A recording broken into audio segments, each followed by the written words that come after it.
नमस्कार मंडळी. आजचा व्हिडिओ थोडा वेगळा, म्हणजे बऱ्याच त्यांच्या कमेंट आल्या होत्या की ग्रहणाबद्दल सांग. तर ग्रहण तसं 3:20 चालू होणार आहे आणि 6:48 असणार आहे. पण आपल्याला वेद आधीपासून पाळायला लागतील. जे माझ्यासारखे प्रेग्नेंट आहेत ना, तर त्यांच्यासाठी सकाळी 11 वाजल्यापासून आपल्याला 6:48 वेद पाळायचे असं पंचांगामध्ये सांगितले.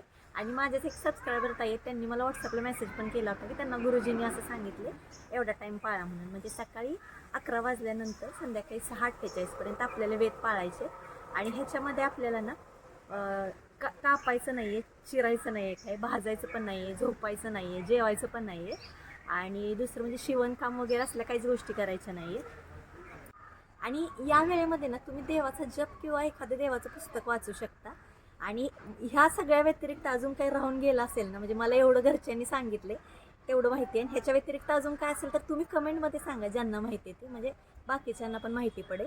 आणि दुसरं म्हणजे ह्याला काही सायन्स नाही आहे, पण आपलं पिढ्या चालत आली. ग्रहण आपण पाळतो आणि हे ग्रहण जरा कडक आहे, त्यामुळे मी पण पाळणार आहे. ज्याची श्रद्धा नाही त्यांनी नाही पाळलं तरी चालेल. किंवा ज्या काही बेडरेसवर आहेत महिला प्रेग्नेन्सीमध्ये, तर त्यांनी पण त्यांची श्रद्धा असेल तर पाळा, नसेल तर नाही पाळलं तरी चालेल. आणि अजून एक गोष्ट सांगायची होती की येणाऱ्या आठवड्यामध्ये ना 1-2 आपले प्रमोशनचे व्हिडिओ येणार आहे. म्हणजे मी आणि ताईनं दोघींनी ठरवले, आपल्या दोन्ही चॅनलवर येणार आहे. तर आम्ही दोघींनी ठरवलेलं की आधी हे तुम्हाला सांगायचं येणार आहे पुढच्या आठवड्यात प्रमोशनचे व्हिडिओ म्हणून. आणि दुसरं म्हणजे ते प्रोडक्ट खरंच चांगले आहेत, आम्ही स्वतः यूज करतोय ते प्रोडक्ट. पण जरी तुम्हाला नाही आवडलं तर प्रमोशनचा व्हिडिओ, तर तुम्ही स्किप करू शकताय. आणि आपले नेहमीचे बाकीचे ब्लॉग तर येतच राहणार आहे. चला भेटूया मग पुढच्या ब्लॉगमध्ये. बाय.